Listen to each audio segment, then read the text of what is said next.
daremos início com a fala da nossa presidente Silvia Machurá. Uma salva de palmas, por favor.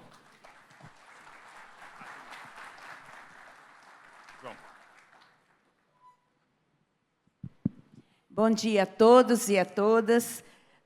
Bom dia, pessoal. Bem, para mim é uma honra muito grande estar aqui hoje, né, participando desse evento da LASA.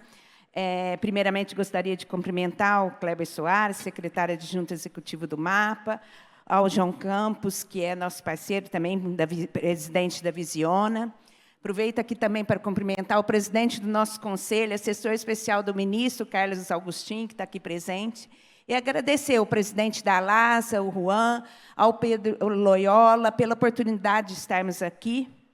E também eu já cumprimento aqui o secretário de Política Agrícola, Guilherme Campos, que é nosso parceiro, né, a Secretaria de Política Agrícola. Tudo que eu vou falar aqui, os meus colegas aqui, o Hugo, o Diego, estão aqui, outros colegas, que a gente trabalha junto há muitos anos, junto à Secretaria de Política Agrícola do Ministério. Então, eu vou trazer para vocês, a minha fala é em relação... Pode colocar... A minha fala é em relação do risco à resiliência. Como o Kleber comentou, há 30 anos atrás, a Embrapa, já preocupada com as mudanças climáticas, né, o que viria, como a gente poderia preparar a ciência, utilizar da ciência para melhorar políticas públicas, para ajudar no crédito rural e no seguro rural no país.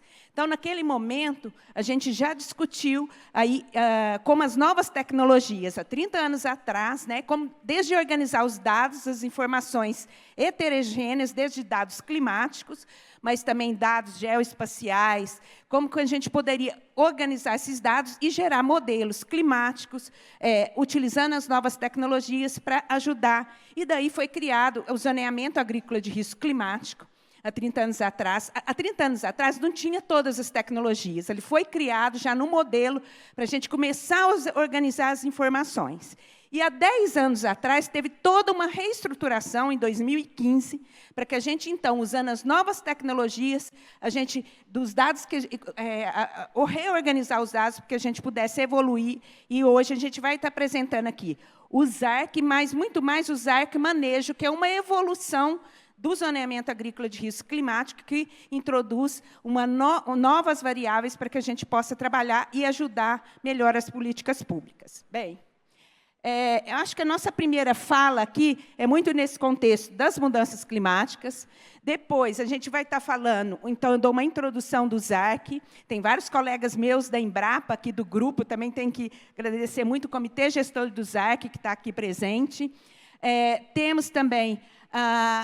tudo isso, como eu falei, depende muito das tecnologias, das novas tecnologias e do sensoriamento remoto, que o João Paulo vai falar um pouco mais, de indicadores de sustentabilidade que a gente tem trabalhado junto ao Ministério da Fazenda, justamente para ajudar no Plano Safra, no crédito rural e no seguro rural, e mecanismos de fomento à sustentabilidade, sim, para as políticas públicas. Então, esse a sequência da minha fala. Bem, no contexto, em relação, né, não precisamos falar, a gente já está com 1,48 graus a mais do que a gente em 2023. Quando a gente começou o estudo na Embrapa sobre simulação de cenários futuros de mudanças climáticas, a gente imaginava que 1,5 grau aconteceria por volta de 2030. Quer dizer, isso já antecipou, isso já está acontecendo. E daí a gente na Embrapa trabalha com a integração de várias bases de dados climáticos, de várias fontes, porque tudo isso é que subsidia. Nós temos 100 anos de dados de informações climáticas que subsidiam todo esse trabalho. Bem, aqui também a gente trouxe um estudo que a gente fez recentemente, que também mostra, né, como o índice de aridez no Nordeste brasileiro está aumentando. Então, a gente pode ver no slide do lado direito, no Brasil, né, como tem aumentado o semiárido brasileiro, aí, passando para mais árido. Isso é um dos estudos que a gente, aqui trazendo um exemplo, né, do que a gente faz, que a gente analisa a partir dessas informações. E a gente também faz uma análise, né, econômica a gente tem trabalhado, né, acompanhado qual o impacto dos eventos climáticos, né, e a gente, nos últimos 10 anos, foram 443 bilhões nos últimos 10 anos, né, de prejuízo né, na agropecuária, que é nesse gráfico aí em verde, né, e da gente está vendo os bens públicos, indústria, bens públicos, o azul, e indústria e comércio, o laranja, aqui no gráfico, mas para ver o grande impacto que tem na agropecuária nos últimos 10 anos. Bem, sem trazer os eventos, que eu vou passar aqui rapidamente, né? Nos últimos eventos, Centro-Sul, geadas extremas, de 2020 para 2021. Né? Aqui no mapa à direita, vocês podem observar. A gente vê, em 2021, a bacia do Rio Negro, no norte do nosso país, né? Maior cheia em 120 anos. Começaram, então, nos últimos anos, os eventos extremos, cada vez mais no nosso país, acontecendo no planeta como um todo. A gente tem, depois, em 2023, no mesmo local, o menor nível de água em 122 anos, na Amazonas, né? Totalmente oposto. Em 2024, o maior desastre natural, desastre climático na região do Rio Grande do Sul, né, que a gente acompanhou, que foi mais recente, agora em 2024, e a gente viu o prejuízo econômico que trouxe tudo isso à agropecuária brasileira. Bem, e como que a gente tem trabalhado pensando não só na gestão de risco climático, do ponto de vista de gestão de risco climático, mas risco da produção, risco sanitário, tudo isso integrado com o risco de mercado.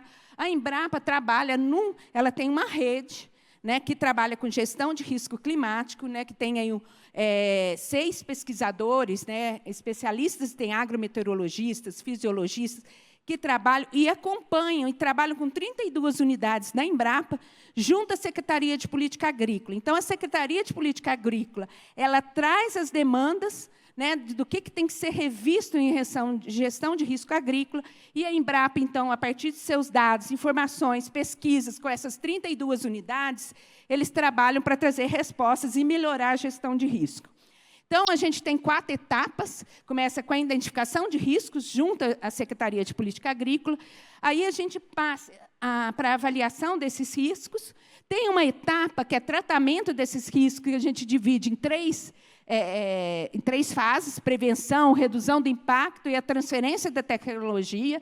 A gente, principalmente, aí auxilia na questão do PSR, do Proagro, e também do monitoramento. Esse é o ciclo que a gente trabalha e que o monitoramento ajuda a retroalimentar a cada ano a nossa rede, tanto do ponto de vista de dados que vêm dos próprios produtores rurais, mas também a partir das informações que a gente coleta nesse monitoramento.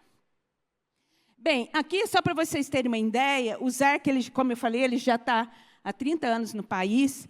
A gente, hoje, faz a avaliação de risco climático para 44 culturas, para os 5 mil municípios no país. Como que é feito isso? A gente gera uma matriz de risco, tá? 20%, 30%, 40% e acima de 40%. Para cada cultura, para cada município, a gente analisa o que plantar, qual a cultivar mais adequada, que está registrada no Ministério da Agricultura, o que plantar, quando plantar, o descende mais apropriado, quando plantar, o que e onde. Né? E, a partir disso daí, a gente gera essa matriz de risco, e isso é usado para subsídio no crédito rural e no seguro rural. Tá? Hoje, nós temos, né, no site do Ministério da Agricultura, essas indicações um painel de indicações de risco que a gente trabalha em parceria, né, a partir dessas informações que a gente coleta da rede. E a gente também tem um aplicativo, né, o Plantio Certo, também, que o produtor rural pode usar para ver toda essa demanda, toda essa melhor época para plantar, né, o que plantar, onde e quando plantar, essa matriz de risco.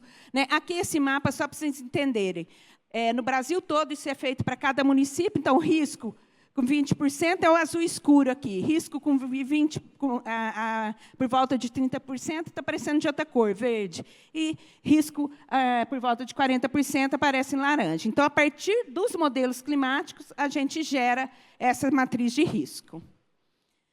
Bem, hoje, o zoneamento agrícola, ele é um programa nacional, né, ele é por decreto, então, ele é um programa nacional do zoneamento agrícola de risco climático. Ele tem toda uma rede, que eu falei, que envolve a Secretaria de Política Agrícola, tem a rede da Embrapa, como eu comentei, mais de 200 pesquisadores, mas ele envolve o setor produtivo. A gente gera os modelos, antes de entregar para a Secretaria de Política Agrícola, a gente valida isso com o setor produtivo nas diferentes regiões do país, e aí, a partir disso, então, a gente entrega para o Ministério da Agricultura tanto a matriz de risco, isso em formato de mapas, tal, para que a Secretaria de Política Agrícola, junto aos bancos, possam trabalhar, então, e utilizar esses dados e informações.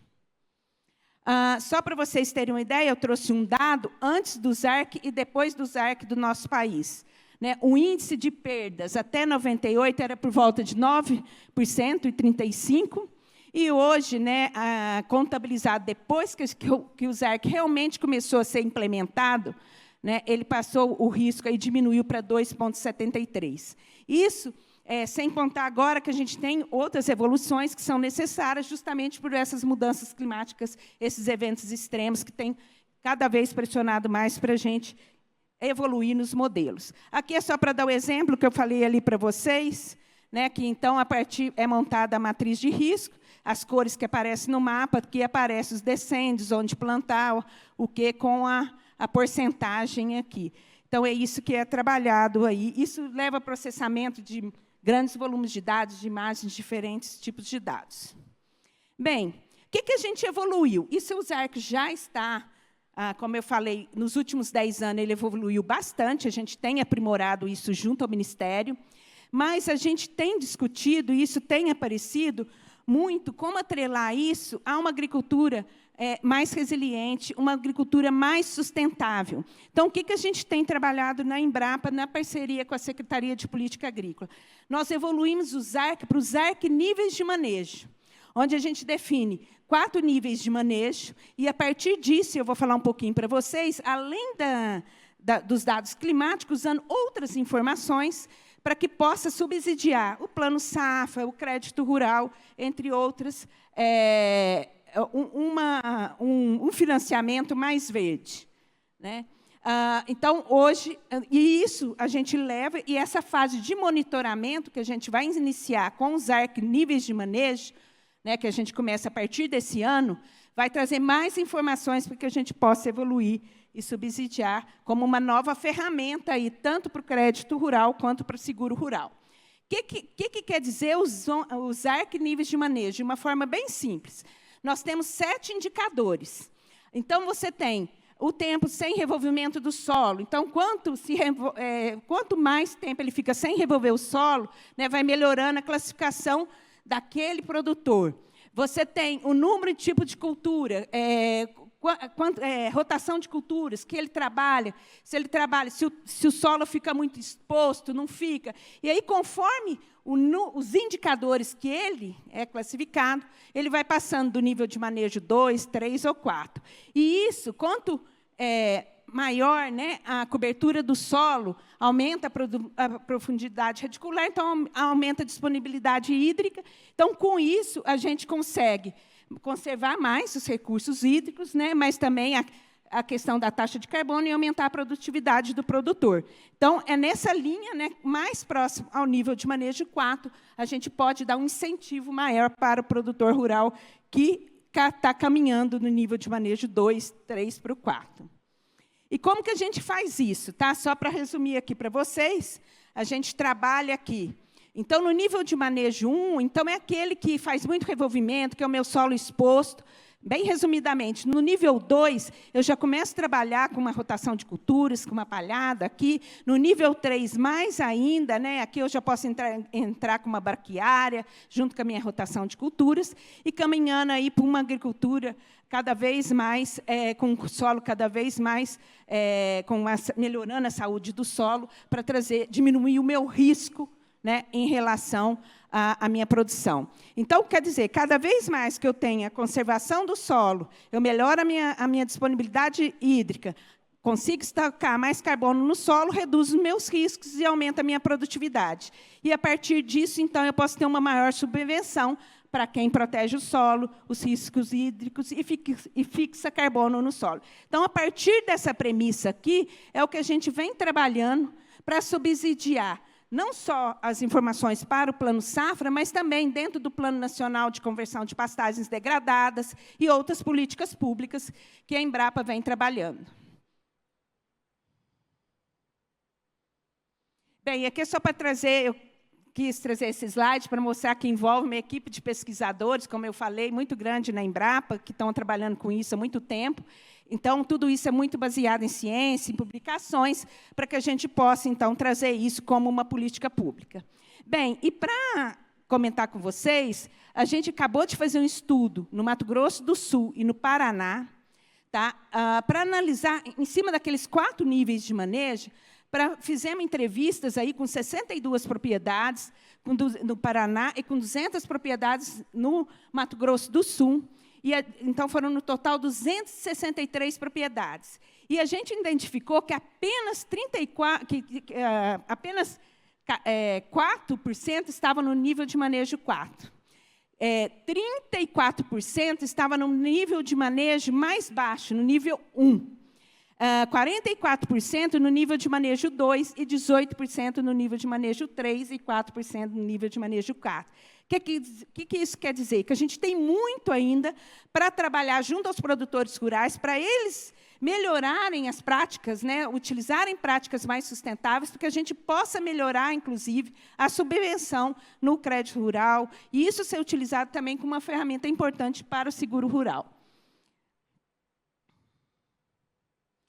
E aí a gente fez um estudo, né, uma prospecção, que se 10% da área, a partir desse estudo, que a gente só fez com 260 propriedades, se a gente converter 10% da área brasileira, que está no nível de manejo 1, para o nível de manejo 3, só na produção de soja, colocando aqui um exemplo, a gente poderia ter uma produção adicional de 3 milhões de toneladas de soja no país. Isso equivale a 7 bilhões por ano em valor da produção. Então, o quanto a gente ainda pode evoluir introduzindo essas tecnologias, né, para que a gente possa ter uma produção mais sustentável. Né, e estocar aí 300 milhões de toneladas de CO2 equivalente, né, no solo, quer dizer, fixar no solo, né, no decorrer de alguns anos. Então, isso mostra que a gente vem discutindo muito a questão da descarbonização da agricultura, de uma agricultura de baixo carbono, e o quanto é importante dar a informação e utilizar as tecnologias, as práticas mais sustentáveis do produtor rural, para que a gente consiga, cada vez mais, trazer essa agricultura de baixo carbono, né, a agricultura brasileira. E aí, essas informações nós já estamos usando, esse ano mesmo, né, dentro da discussão de financiamento para o Plano Nacional de Conversão de Pastagens. Nós temos trazido essas referências também no âmbito do Ecoinvest, né, que está sendo discutido, e também utilizando isso para outras políticas públicas para ajudar, né, no fim o que a gente quer, trazer uma agricultura mais resiliente a mudanças climáticas. Então, isso é um overview, né, um resumo, é muito resumido do que a gente tem feito, viu, Kleber e João Paulo, a todos, mas é algo que a gente vê que, cada ano, com a introdução de novos dados, novas informações, novas imagens de satélite, com níveis de resolução mais precisas, a gente consegue evoluir. E isso contribui tanto para melhorar, diminuir o risco no crédito rural no nosso país, mas também melhorar e ajudar no seguro rural. Então, é uma ferramenta importante que a gente tem evoluído e tem trabalhado. E eu agradeço aqui a oportunidade, né, de estar apresentando um pouquinho do que a gente faz. Esse aí é o time, a gente trouxe aqui, viu, para valorizar. Eu estou vendo o Hugo, o Diego aqui, mas tem todo o pessoal da Embrapa que trabalha aí com o pessoal da SPA. Eu não sei se eles estão aqui, mas eu acredito que tem alguns dos nossos colegas aqui. Macena está ali, ó, por favor, levanta aí, um dos autores da Embrapa, pesquisadores que trabalham nesse grupo há muitos anos, né, Macena? Desde 96, vou entregar a sua idade aqui. Mas é algo que, realmente, eles trabalham, é um grupo muito integrado, né, que tem trabalhado visando aí trazer do risco, mudar do risco agrícola para uma agricultura mais resiliente à mudança climática. Então, coloco aí à disposição de todos vocês. Qualquer dúvida, qualquer informação mais detalhada, a gente está aí à disposição. Muito obrigada.